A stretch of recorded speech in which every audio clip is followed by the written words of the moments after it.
në Itali, të paktën ato që janë burimet e thëna dhe që është në fakt eksperienca e tyre që ka pas Pentito. Dhe ata ose ato që Pentito për Italin, bashkëpunëtorët e drejtësisë për Shqipërinë që kanë qenë italian. Dhe ata kanë referuar në mënyrë shumë të detajuar lidhjet me Shqipërinë. Kjo është një detaj shumë i rëndësishëm sepse shqiptarët në të kundërt nuk kanë këtë rol. Pra tek shqiptarët funksionon një lloj hermetizmi për sa i përket dekonstruimit. Nuk kemi spionuar, ne kanë spionuar ata. Jo, vjen nga ata dhe jo nga ne.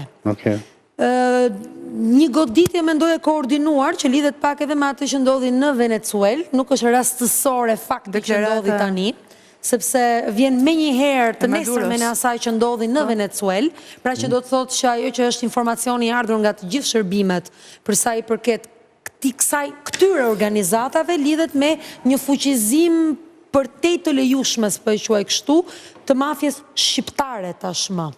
Nuk është çështja vetëm e italianes, por është e shqiptares.